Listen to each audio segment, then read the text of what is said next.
Magandang araw sa inyo, Day 1 in Israel. Shalom! Ngayong araw pala guys ay maglalagay tayo ng higaan ng ating bagong panganak na baka. Tawag dito ay calf. Baby cow ang tawag dito, or calf. Ang babaeng calf naman ay tinatawag nilang heifer calf. At ang lalaki naman ay bull calf. So ayun, meron na naman tayong natutunan. Salamat sa Google. Ang pagiging isang dairy farm worker ay napakahirap na trabaho. Bukod sa puyat at nakakapagod, nakakagutom din syempre. Ubusan kasi ng lakas dito pre. At syempre, dahil sanay tayo sa ganitong trabaho sa Pilipinas, madali lang to. Basic lang kumbaga. Malaking adjustment talaga dito yung oras ng pagtulog, oras ng paggising. Dahil dito sa dairy farm, kailangan mo talagang disiplinahin ang sarili mo kasi kung oras na ng tulog, kailangan mo matulog at oras ng pagkain ay kailangan mong kumain. Dahil kung hindi mo didisiplinahin ang sarili mo, tsak, bagsak katawan mo dito. So yun, pagkalipat natin, kailangan natin lagyan ng iodine para hindi ma-infeksyon ang kanyang pusod.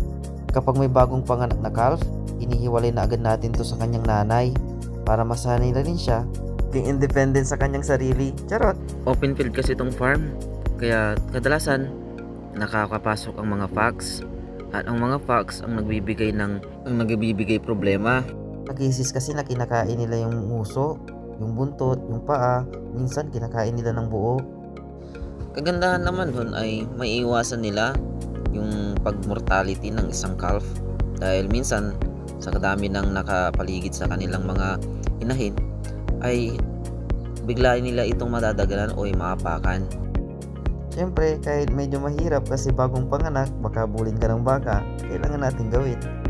Pagkatapos natin lagyan ng iodine ng kanyang pusod, ngayon naman sunod na natin painuman ng colostrum.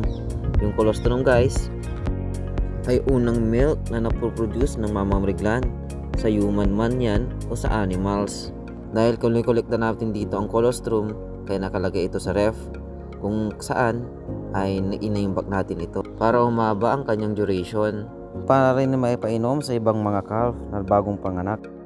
Pero mas maganda pa rin kung maibibigay mo agad to sa calf. Ang colostrum kasi guys ay mataas sa protina, vitamina at antibodies na siyang tumutulong sa immune system ng ating alagang mga bagong anak.